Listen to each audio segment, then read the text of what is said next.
Hello and welcome to Scott Rock, our brand new podcast by Climb Scotland, bringing you climbing stories and mountain tales from Scottish underdogs and local heroes.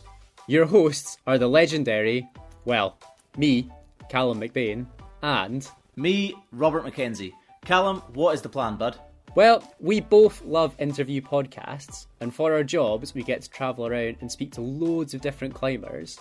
So we thought we would combine both of these things and share the stories we hear through this podcast. That's right, we're not just interviewing the hardcore among you, but literally anyone that we think has a cool story to tell. And we know that there's a lot of you out there. So keep an eye out every fortnight for the latest climber chat. And if you have anyone you'd like to hear from, or if you want to be in the show yourself, let us know and spread the Scott Rock word. And remember guys, when you get back out there climbing, back to the crags, back to the walls, be safe and do your buddy checks. Enjoy the podcast.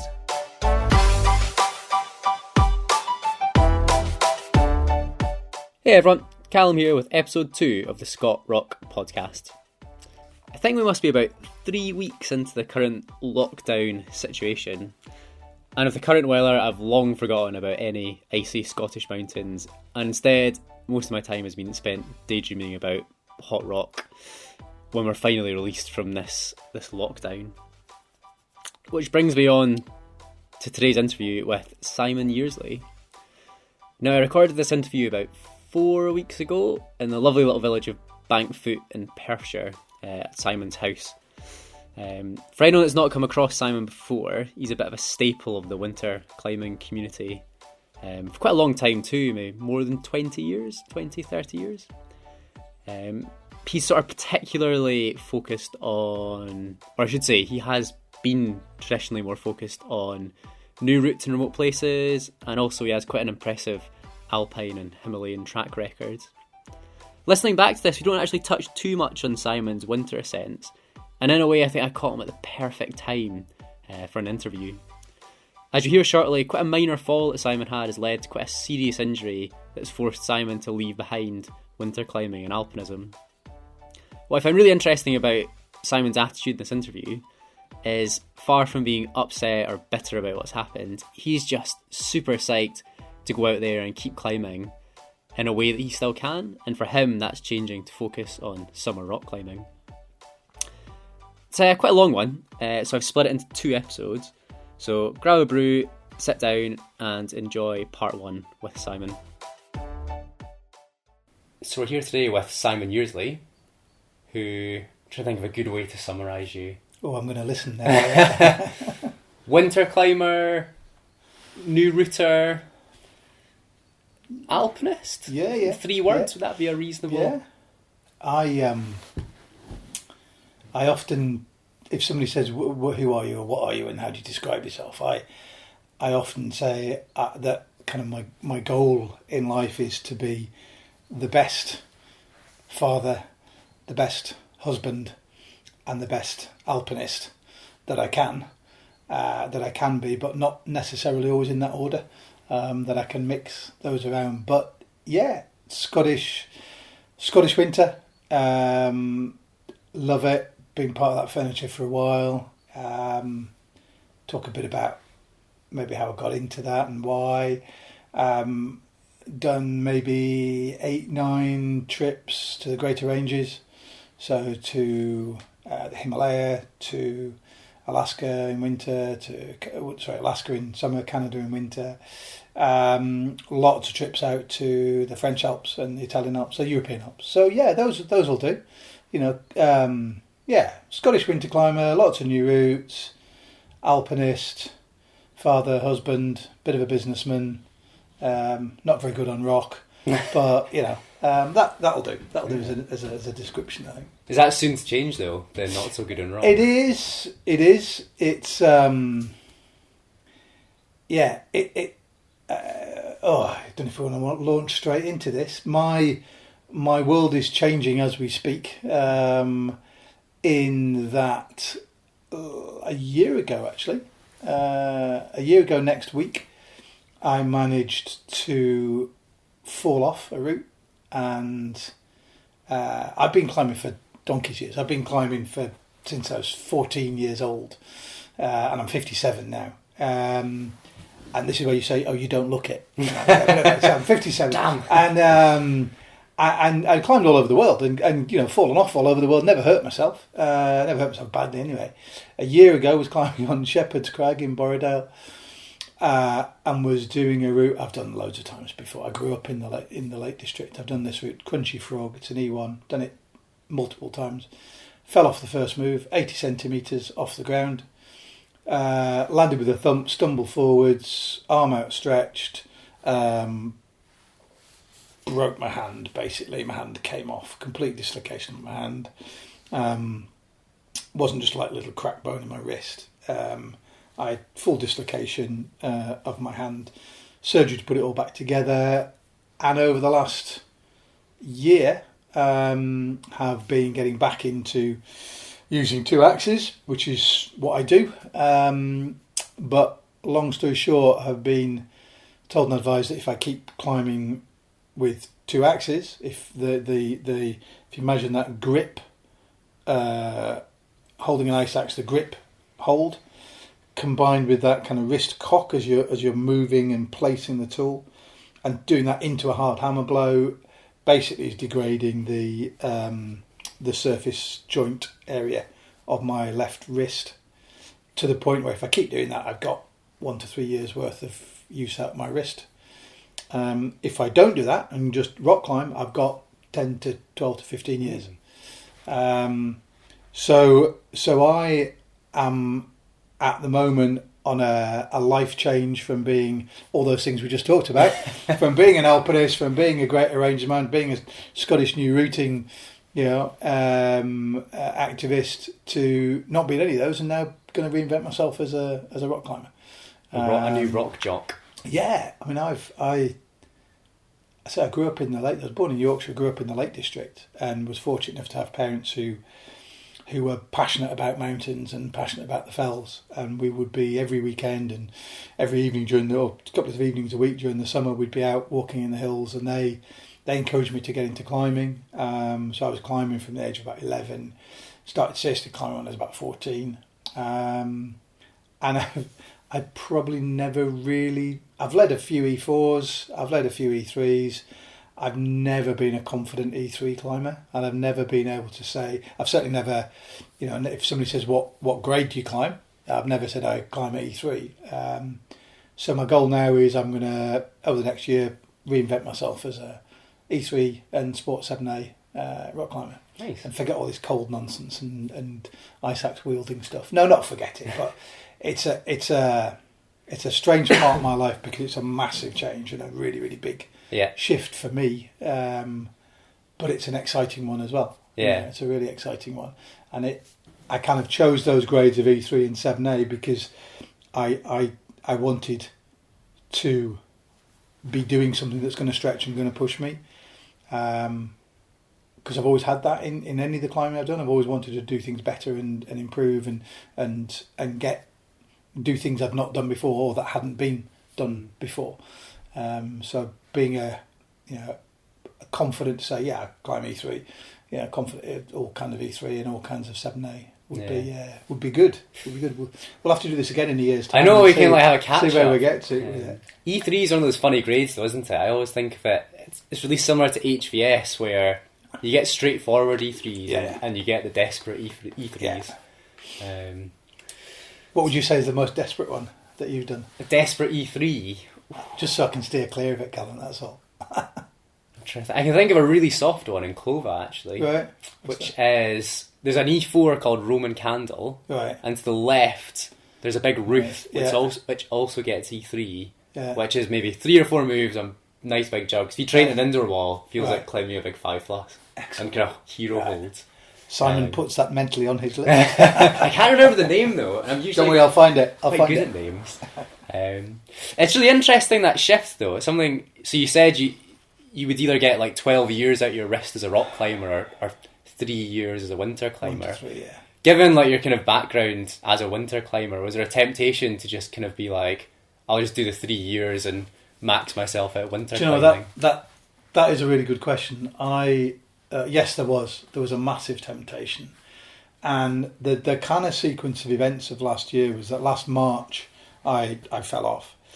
I was determined that it's just, so what, your hand comes off, you can still be a climber. They'll put it back together, which they did. So it's not like it's gone. And I rehabbed really conscientiously with it. My physio is a great guy, called Nick, who runs Caledonian Physiotherapy in Perth. Wonderful guy, strong kind of into the sport ethic of things, and he was pushing me quite hard with the work we were doing on my wrist. It was going really well. I was confident I would be climbing on it again. In June, I was out in the Alps, seeing my daughter who was working out there. Soloed a big North Face, which was felt really quite spooky and scary, but was brilliant because I was back climbing again. In the same summer, Malcolm and I went out and were doing routes on the North Face of Triglav. So it was all going well, and then in around about August, I, as I do each year, started the more focused training for winter. So doing lots and lots of work on tools, and it was then at that point where it started to really hurt, and there was a massive difference between how much my wrist hurt when I was rock climbing, which it hurt, but it was kind of suck it up and deal with it. It's going to hurt. Your hand came off. But there was a massive difference in the pain levels between when I was working on tools and training with tools to when I was training with, to when I was just rock climbing. Anyway, long story short, went back to see Nick, my physio. Went to see two specific bone doctors, and they both said the same thing. Got CT scans on it, and they both said that that's roughly your timescales. You've got a short length of time to carry on winter climbing with it, just because of those movements I talked about before. Or if you just carry on rock climbing, I want to climb it. I'm 57. I want to climb into my 60s, into my 70s, as far as into my 80s as I can. And there was a massive temptation to oh man, I was just about to sign up for the winter meet, the international winter meet. Oh yeah, of course. And I paused on sending my application off because I didn't know if I was going to be able to do that. Malcolm and Guy and I are away off to the Himalayas in May, June. So in a couple of months' time, we're off out to the Himalayas, and I've cancelled out of that. And that, trust me, was a really, really big deal to stop doing those things. I think I was fortunate from a Scottish winter perspective that the last two routes I did. One was we went over to the top tier of Etchigan in November, and we did Guillotine, and it was just an amazing, sparkling day, Calum. And it was one of those days where I was in the process of making that decision as to whether I was going to keep winter climbing or not. And for winter climbing include alpinism and the Greater Ranges, and we had this incredible day in just perfect conditions, hardly a breath of wind, -10, -12, fun climbing, great day. Got back in, well in time to go up the calf and have some tea and have some beers, and it was wonderful. And then a week or so later was climbing on Jenga Buttress on Charno with my son Ed and a couple of his pals, and again it was brilliant climbing fun with them. And I kind of thought afterwards, do you know what, if I'm going to call it, that's quite a good stage to call it at, when, the last two times I've been out in winter, one was with, my son and his pals, and one was with my great climbing partner and an amazing guy, Malcolm Bass, and another friend of ours, Adrian. But I guess those two trips out, those 2 days out in the hills in winter in Scotland, helped me with that decision making in a way, because I thought, okay, I'm happy to leave it at that now. Now, saying that, on Sunday, so 2 days ago, Malcolm and I were out on Benaglow. We were kind of walking stroke running, 5.5 hours on the feet, running in the snow, and 20k in the mountains in winter. So what I'm stopping doing is technical winter climbing using two tools. I'm stopping doing Himalayan climbing, and I'm stopping doing snow and ice based alpinism. But what I'm not stopping doing is climbing. And for me, the things I love, and I think I've always loved about climbing, has been, I think, three things. One, it's mountains, because I grew up in the Lake District, on the edge of the Lake District, and so for me, climbing was all about climbing in a mountain environment. There weren't climbing walls around, in the kind of back end of the 70s. Well, there were, but they're very few and far between. And the climbing was more about climbing on the big crags in the lakes, multi-pitch climbing. It's about adventure.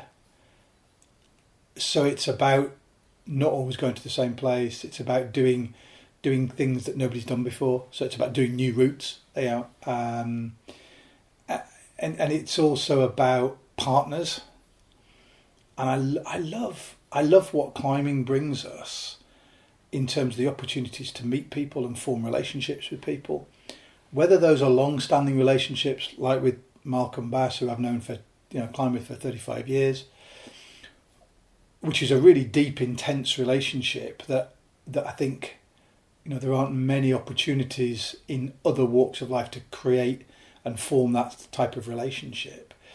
But also the relationships where you meet somebody in the crag for half an hour, and you're or down at the climbing wall, and you bump into somebody and you have a chat and you talk about a common thing and a common theme, which is to do with mountains or to do with climbing, or to do with how do you get from that undercut there to that little edge and lay away, and it can be any of that, but the relationships that we form are still there. And the fourth one is, for me, is journeys. That I I love travelling around all over the place to go climbing, whether that's to go to the northwest of Scotland and drive up to Foinaven and try some new routes on there in winter, or whether it's to travel to the Siachen Glacier in northwest India. The journey for me is equally part of it. So was I conscious about giving that up? Yes, I was. I was conscious about making a decision to stop winter climbing, stop Himalayan climbing, stop snow and ice-based alpinism. But if I love mountains, if I love partners, if I love adventure, and I love journeys, I can do all of those four in a rock-based environment. I can go to Morocco, I can go back out to the Himalaya, and I could go to Zanskar, and there's an awful lot of, there's probably more incline rock there than you can ever shake a stick at anywhere, but you can go on big trips to places and enjoy things, not necessarily wielding two axes and getting your nuts frozen off. But, so maybe there's an upside. I don't know. Yeah. Do you think new routing in rock will have a similar appeal to winter for you? Ooh, I don't know. I'm not good enough. I'll have to find some. The relative strengths of my relative strengths in terms of winter climbing and rock climbing. I've climbed I've climbed Tech 8, and I climbed Tech 8 quite a few years ago. But as I said before, I've never really climbed much more than 6A. In fact, I've never climbed 6B. Tried 6B grades. So I want to do as many new routes on rock as I can. I think a lot of those will be in more far-flung places where there's more likelihood of people getting, not having been there before. I don't think I'm going to do a lot of new routes on Kilnsey. I don't think I'm going to do a lot of routes on, on Moy or wherever, or on Mingulay. There's, I'll have to go a little bit further afield to find those. But that's still something I want to do. The adventurous part of it. I don't want to go and climb it. Much as I love, and it's very close to here. Upper Cave and Polney. That I don't want to climb on Upper Cave or Polney or Stanage. I don't want to climb on that type of places all the time. I want to go and climb in adventurous places. And ideally new stuff as well. Yeah, that's cool. And I really like the idea, like those kind of 4 key points, and how winter climbing for you, which is kind of the vehicle for those points to come to fruition, and you can still find it in different ways. Yeah, I think you're right, although that probably wasn't... I've only formulated that idea of those 4 things over the last maybe 10 years or so. And as I think a lot of us do, when we get into something and we get good at it, we go into, let's just take climbing, because that's what we're here to talk about. When you start climbing, and when I started climbing, it was because my parents encouraged me to, because there was a really good club, the West Cumbrian Mountaineering Club, that I joined kind of by accident. And there were a couple of really influential and lovely people. There's a guy called Bill Pattinson, who's still around, wonderful guy, lives in Eskdale, in the Lake District, in Gosforth. And he was always a really gently enthusiastic guy. And I thought, wow, that's what I want to do. And I'd read some books that really enthused me, the classic Boningtons I Choose to Climb and Tom Patey's book and all of those things. And as a young, 15, 16-year-old, that's what I wanted to do. And I just threw myself at it. I didn't then have 4 pillars around which I was going to try and base it. I just wanted to go climbing, man, and just, run around with my mates and bivvy out places and hitch to places and jump on trains and go to places and go climbing. Yeah. And after a few years, in fact, when was I? I was 15, I think. And the West Cumbrian Mountaineering Club, they came up they had a week at the Inverallen cottage in Glenetiv. And we came, it's the, I can't remember whose club it is, anyway, it was a lovely hut then, still is. And we came up there for a week. And I'd been around Scotland on holidays with my parents, and I'd done a little bit of winter climbing in the lakes. It's not really winter climbing. And we came up, and it was a fantastic journey. It took like a full day to drive from the lakes up to Glencoe. We got there, the people who'd been driving were all knackered. I'd been sitting in the back of the car really keen, enthusiastic to get out there and do stuff. And it was a sparkling day. And they said, oh, we're going to go for a walk. I'm like, what? No, we need to go and climb something. Oh, no, we're going to go for a walk. They're all way older than me. I was 15, they were all in kind of mid-20s. Was this summer or winter? Winter. This was in winter. Yeah. This was in January 78. 78. And I was 15. And so I said, please, can I go climbing? I said, all right. Then they dropped me off at the bottom by the Clachaig, where the Clachaig Road meets. And they said, oh, you should just go and climb something up there, walk back down the ridge and go back to the cottage. Fantastic. And I went up and I soloed Dinner Time Buttress on the west face of Annick, and then went down into Stubcod and Lochan.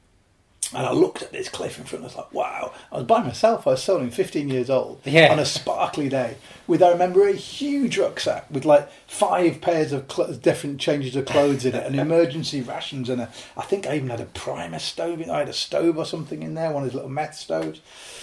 And lugging this big pack. And I climbed up, I think I climbed Broad Gully, climbed NC Gully, and then went down over the top and skirted underneath Church Door Buttress, and tried to get up the right hand side there, couldn't get up it, went up Central Gully up there, and I kid you not, I remember looking across over onto that steep buttress of Church Door Buttress, which was sparkly white, and thinking, wow, wouldn't it be amazing if you could do a climb up there in winter? Come back to that in a few years' time. And then basically went up onto the ridge and then wandered all the way down the ridge and back into Glenetiv. And that, I still smile when I think of that day now, because that had such a big impact on me about being able to be 15 years old with a bunch of people who were enthusiastic, but that day just happened to not be as enthusiastic as I wanted to be. But then, they were looking after me. Of course they were taking care of me. Say, off you go, Simon, go and do it. And it just was a magical day. And I remember getting back to the hut completely wrecked, but just with the biggest smile on my face, and didn't stop talking about it. Yeah. And I think that, you look for seminal moments, but that had mountains, that had adventure, it had a journey. Didn't have a partner in it, it was just me. But, that had some of the things that I just absolutely loved. Then I realised at the time those were things that really made an impression on me. And it was, and that was something that, from a Scottish winter perspective, that's something where I thought, wow, I'd like to do more and more of that. And then I bought a copy of Ian Clough's guidebook to the Ben, and it was the little paper-based version. Paper guidebook, Ben and Glencoe, And I just remember just sitting reading, and I could recite virtually every route that was in there, including when it says things like, Orion Direct brackets unrepeated, 0.5 unrepeated. So all those routes had yet to be repeated in 78, or would I think Orion Direct had been repeated by Al Rouse in 78. But it was rare. It was that time when these things were there, and I'd seen them, and I wanted to just go and do more of them. And it was start of some big adventure. It really was. I'm really glad you mentioned about like memorising guidebook descriptions, because I'm really bad for that, and I thought I had this sort of sad habit of looking through guidebooks when I'm at home. I haven't seen my I think any climber's toilet is one of the best places to look because in there are scattered copies of Mountain Magazine from I think volume or the issue 20 of Mountain Magazine, and every guidebook you can imagine from all over the place. And that guidebook here, this doesn't really work well on a podcast, but I have in my hand the it's 4 inches wide, 5 inches high, Guide to Winter Climbs of Ben Nevis and Glen Clough by Ian Clough, revised by Hamish McInnes, and this is the 78 reprint of it. But I love some of the bits in here where it talks about, he said putting his glasses on from a 57-year-old, but it talks about things like, it talks about timing. It says speed is as vital as it is in the Alps, and although the times can vary enormously according to conditions encountered, a fast time is a criterion of ability. Conversely, a slow time is a general sign of incompetence.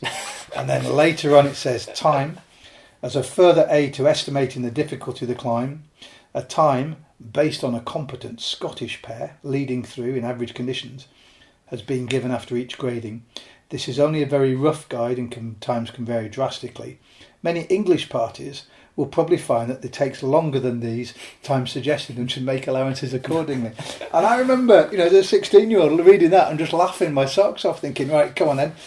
I'm a Yorkshireman, grew up in the Lake District. Let's see what happens. It's like throwing a gauntlet, really, isn't it? Oh, it's brilliant. But it's just a great, and it talks about the.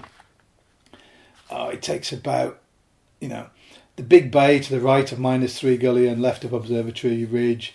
After the passage of 10 years, experts still regard these routes as considerable or suitable only for the most expert ice climbers, and these are things like, Orion Face, 0, 0.5, Observatory, all of these things. So, a little thing like that of how many pages, of 70, 80 pages, just had a huge impact, and it's a great, I often think back about, what are the influential things that have spurred me on to do things, and that is very, very definitely one of them. And it's one of my treasured possessions, really. Yeah. And going back into, getting back into Scottish winter climbing, getting into Scottish winter climbing when I was 15, 16 was, I think something that has been a big part of my life and I've enjoyed. Just flicking through the book, I was interested in the time, because that's something that's been, you don't get that in modern guidebooks anymore. They don't give a time. No. But the 0.5 description is grade 5, 7 to 29 hours. Yeah. Because I think 29 was the first ascent and 7 was the 7 hours was the second ascent, so they only had two to go on.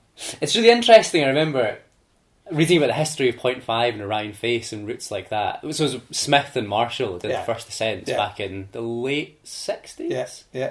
And I remember, I think it was the Paul Diffley film, Hot Aches, where Dave McLeod and Andy Turner redo them. And there's so many interesting things that came out of that. One in particular was the thought that they never really got repeated in the same style that Smith and Marshall did them. No. So cutting steps all the way up. And when you think about it, if they did the first ascent of 0.5 in 7 hours, cutting steps. Yeah. I mean, I've done 0.5 and I think I took longer than 7 hours with my arsenal of modern gear. I think it's, for me, the world of climbing has got so much important history in it, and it's got so much cultural history in it. It's got so much amazing literature in it. It's got so much kind of technical history as well in terms of development of take Scottish winter, take ice axes. The development of that physical piece of metal that sits in your hand has just changed, beyond measure. Even since I've been climbing, and will change again, and so these kind of technological changes, I think, are really, really interesting, because they enable us to do things usually a lot more easily, but also they do have the opportunity to change the style of how we do things and change the way in which to do things. A daft example: I was out with my dog today, and I was like punching the air because on my phone I've got the View Ranger app, and I've just worked out today how to plot routes on View Ranger. Now, View Ranger is a brilliant map product, and it's really, really powerful. And I've only today twigged how to use it. I'd almost put that alongside this guidebook to Ben Nevis and Glencoe that came out in 1978 as two influential things, if you like, because one is the history that can inspire us, and the other one is the continued technological advances in what we do. And obviously from a rock climbing perspective, climbing devices, curved nuts, lightness of gear, all of those things have got lightness of helmets, lightness of ropes, ability to have places to go train. All of those things technologically make such a big difference to what we do. And I sometimes find myself as a 57-year-old thinking, shit, am I getting kind of like, if ever I fold my arms and go, oh well, it's not like it was and rock back on my heels, and not like it was in my day, you or anybody else has the permission to punch me in the face, because I vowed I will never ever do that, because I think we're and one of my kind of tenets in life is always to be learning, and always to be saying, well, what can I learn that will improve what I do, or improve the way I do it, be that climbing, be that being a father, being a husband, whatever it is, being a businessman, whatever it is. But there's something about never standing back and rocking back on one's heels. It's about looking forwards, and for me, looking forwards with it's nearly always a degree of excitement, if not trepidation, but looking forward to what the next thing can do. So if anybody did see me walking the dog and punching there in the middle of a field when staring at my phone, it's because I understood how to work View Ranger with a downloaded map. I'm like, wow, I'm in there, man. So almost as important as Ian Clough's guide to Ben Nevis and Glencoe in terms of things that give me excitement and keep my climbing going, if you like. Yeah, it's a strong plug for the View Ranger phone app. Well, I tell you, there is a lovely there's a lovely downside. Well, not downside. There's a kind of counter story to that at the weekend, Malcolm and I were on Benaglow, and Malcolm was ripping the piss out of me because I had my View Ranger app, but I'd forgotten to download the map. So we get to the bottom of Benaglow and it's completely useless because there's no signal. So he was saying, what's the point of having that? And then I had my Garmin phone on that was working okay, but doesn't have the maps downloaded on it. And of course we had a map and a compass. And I don't know if you've done the Benaglow Ridge in poor visibility, but it twists and turns and it's some quite complex navigation. And we were running, we were chatting, that it was vicious wind, snowing quite a lot, and we were navigating carefully, but not with the technical aids that we had. And then the map blew away. Oh, no. I'm holding the map, and this map just disappeared off towards Ben McDoey. I think it'll last be seen on. And so we're there with all this lack of tech gear and a compass. So part of the reason for getting the View Ranger myself through the View Ranger was the necessity of not having Malcolm ripping the piss so much. Yeah, it's heavier than the map as well. It might not blow away. I know, and hopefully, but it's got a limited battery life. But yeah. It's interesting that because you've been climbing for quite a long. Is it 40 years? You'd say? Yeah, 40 more than 40 odd years, 40 plus, 42, 3. And it strikes me as that's a long time for climbing to go through changes in its ethics. And you were talking about never wanting to be seen as someone sitting back and saying, oh, back in my day it was like this. But to an extent, do you think ethics are people saying that we've set the standard and this is what it has to be from now on, or what do you think? Have we got about 5 hours for this podcast? But I genuinely think the ethics within climbing, and by climbing I mean in all of its different facets, in all of its different kind of sub sports, I think ethics are one of the things that keeps the sport together, drives it forward, and splits it apart and brings it back together and creates gentle debate and creates punch-ups, and it's because I think we as a climbing community, most of the climbing community care so passionately about what they do and how they do it, and yet climbing for me always comes from a slightly anarchic, non-rules based base point. It certainly does for me, because climbing in the late 70s, early 80s was all about sod it, I'm going to go and do something different, and I think it always has been. From the Kinder Trespass onwards, it's about being seen to be doing something different, and I think when we go out and choose just to go and do something different ourselves, and then we enter a world which is called climbing, which has certain rules around it, there's a tension. There's always going to be a tension. When I started climbing, there was a tension around using chalk. Do you use chalk or not? Oh, using chalk, that's cheating. Well, it's kind of not, but is it? Actually, it might be anyway, cheating. But, that's come to be something no one would ever question the use of chalk now. But what we do is we have, take the bouldering ethic of removing tick marks. We build in some of those debates and arguments go round and round and round and round, and I think we move and we advance them. Sport climbing and the whole concept of red point, I think, is a really interesting one. That how closely do you take the idea of a red point to trad climbing, and some people will merge the two. Other people will only accept, or will only in themselves feel happy and comfortable with, a trad route that's done in either an on-site or, isn't red pointed basically. And so, and yet within sport climbing, red point is part of the way you do things. Nobody would ever question it if that's then what you claim it as. I think within our sport, we can sometimes get hung up on some of the minutiae ethics within the sport that wouldn't make sense to anybody else. Red pointing being a good example.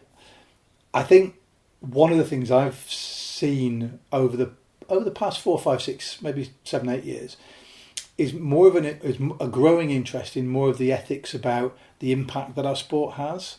Now, whether that's on how many air flights we choose to take to Malaga every year, whether that's whether we car share to go to the crag, whether that's we are more diligent around not leaving, I was going to say cigarette butts, but that wouldn't be, but not leaving the kind of easy to leave detritus around crags, which I think we are. So I think we're seeing within the sport as a whole, a lot of the ethics grow from just being the intersport anal debates about small differences to thinking more about how we take our sport into the rest of the world and the impact that our sport has on the rest of the world.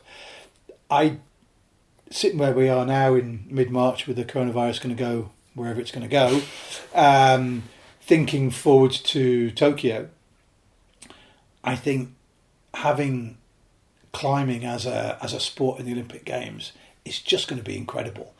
and is going to have a massive impact. In what way? I don't really know, and in what direction I don't know, but I know it's going to have an impact, and I hope it has an impact on, on participation. I hope it has an impact on the kind of egalitarian view of that participation. It doesn't matter who you are, what background you are, what cultural references you have, what personal reference points you have. You can go climbing. You can go to a bouldering gym. You can go to a climbing wall. You can go and join a climbing club, or you can go and buy a bit of gear and make it up yourself.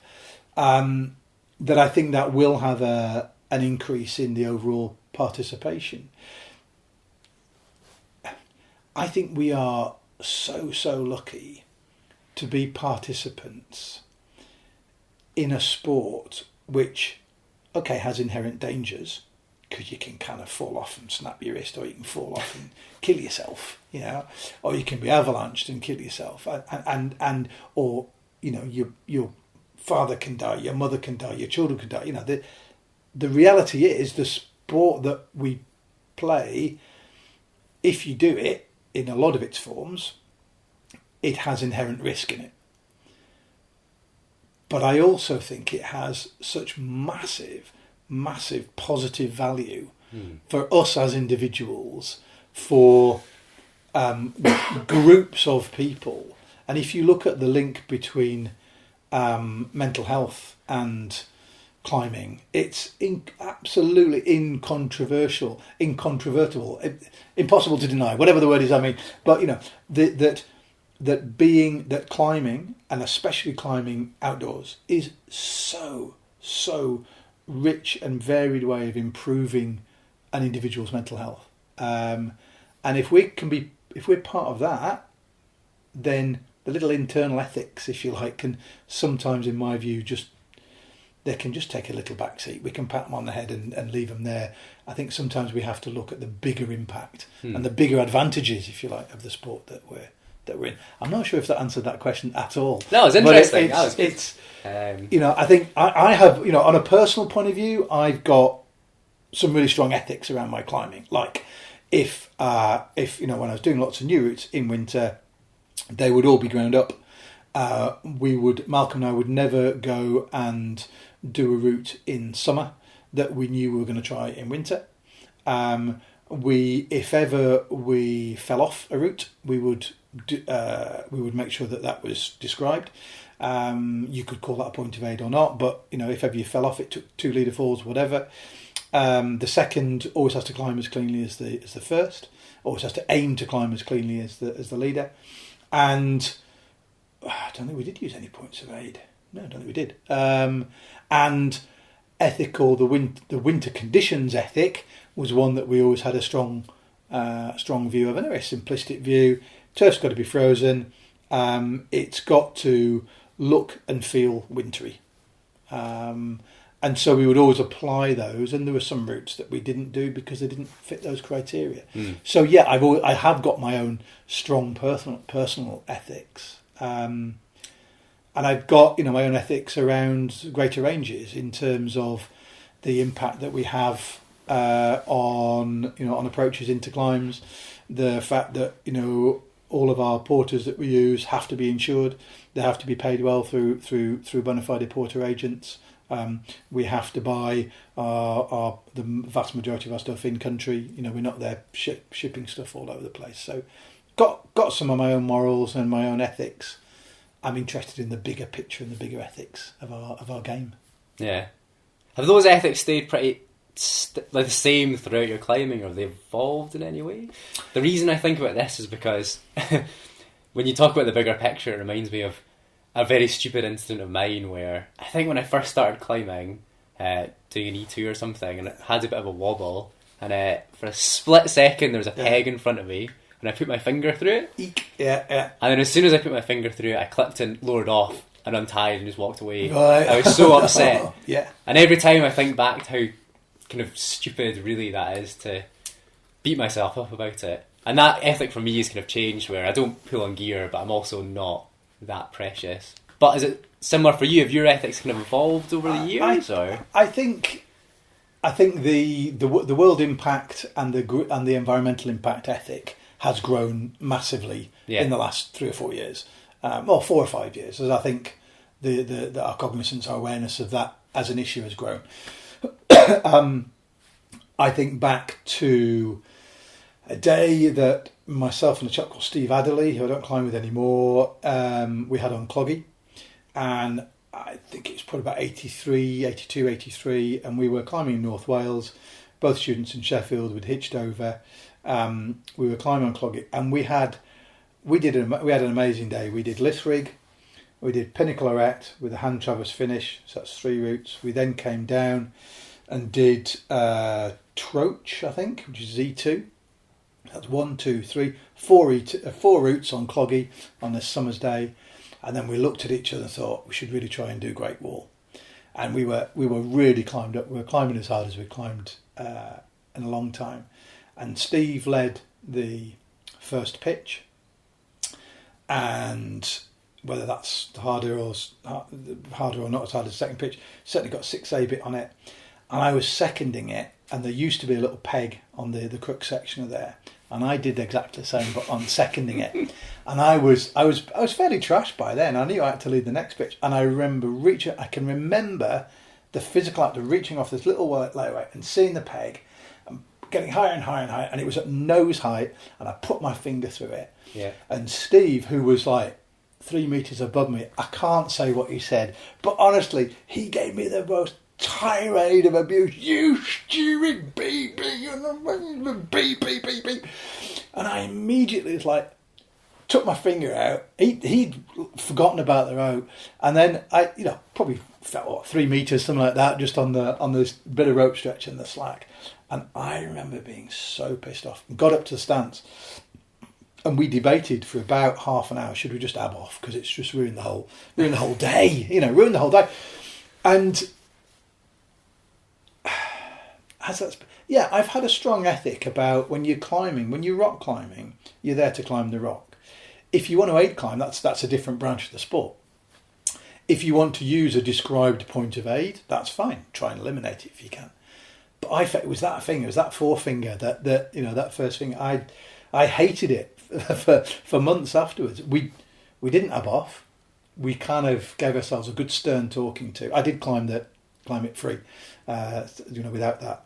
And then I did throw myself at that next pitch and scare myself. Don't know if you've ever done it, but it's this long pitch in the middle of nowhere. You're leading off this wonderful belay on one of the most iconic walls.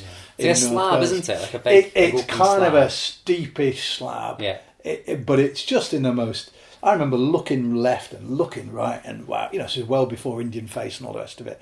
Masters Wall, just like, wow, what an amazing place.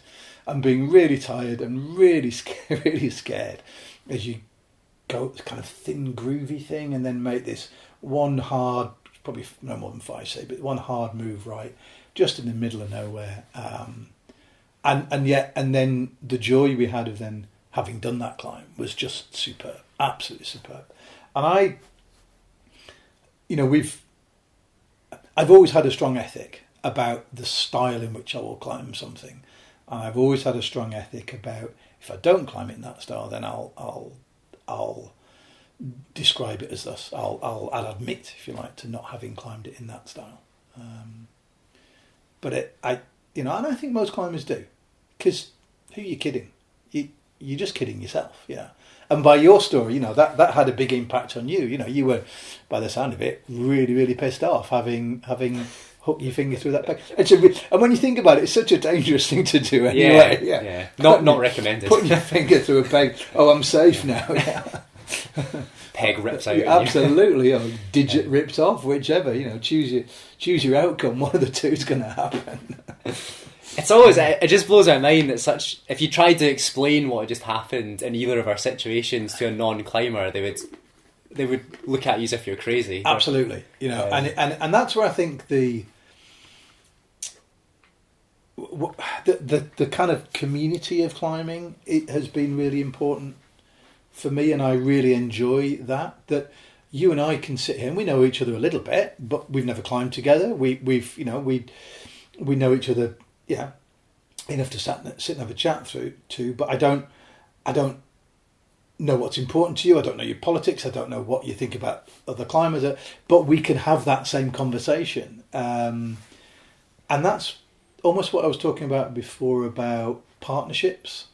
And that when you have a community of climbers who have a degree of common language, and certainly within, if you look at Himalayan alpinists, if you look at alpinists, if you look at Scottish winter climbers, if you look at more at the kind of subsets, if you like, if you look at, trad climbers, if you look at people who spend all the day, and don't venture outside of climbing walls, which is a wonderful sport in itself. There's a whole common culture and common language around that.